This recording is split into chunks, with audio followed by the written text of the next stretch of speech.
Hello everyone, সবাইকে জানাই শারদিয়ার অনেক অনেক শুভেচ্ছা। তো সকাল সকাল উঠে গুটি গুটি পায়ে অফিস চলে গেলাম। আর এই যে দেখতে দেখতে বিকেল হয়ে গেল। আমি আর আশমিরা বেরিয়ে পড়লাম অফিস থেকে। রাস্তার ধারে ঠাকুরগুলো দেখতে দেখতে বাড়িতে চলে এলাম। এই জামাটা কিন্তু আমি আগেও একবার পরেছি। এটা নিয়েছিলাম পয়লা বৈশাখের সময়। তো বাড়ি এসে চা, নিমকি, বিস্কিট এগুলো খেয়ে নিলাম। আর এই যে আমাদের ছোট্ট ভুল্লু বসে আছে ইঁদুর ধরবে বলে। কি মন দিয়ে ইঁদুর খুঁজছে। আর আমি একটু বিরক্ত করছিলাম বলে বিরক্ত হয়ে গেছে। আর রাতের বেলা আজকে খাবারে ছিল পরোটা, আলুর দম আর সিমুই। আজকে যেহেতু ষষ্ঠী, তাই বাড়িতে হয়েছে নিরামিষ। ওই জন্য আজকে আর বাইরের খাবার কিছু আনিনি। আমাদের ভুল্লু সোনা, সেও আজকে কিন্তু দুধ খেয়েই থেকেছে। তারও আজকে কোনো মাছ মাংস জোটেনি। তো চলো তোমাদেরকে দেখাই কিছু জিনিস।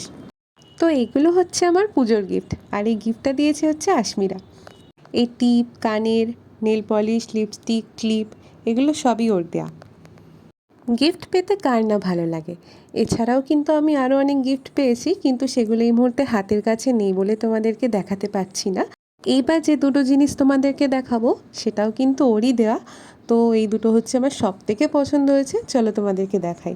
তার মধ্যে একটা হচ্ছে অ্যাডজাস্টেবল ব্রেসলেটটা, আর একটা হচ্ছে ইয়াররিংসটা। আর এই সুন্দর কানেরটাও নিজের হাতে বানিয়েছে রেজিন দিয়ে।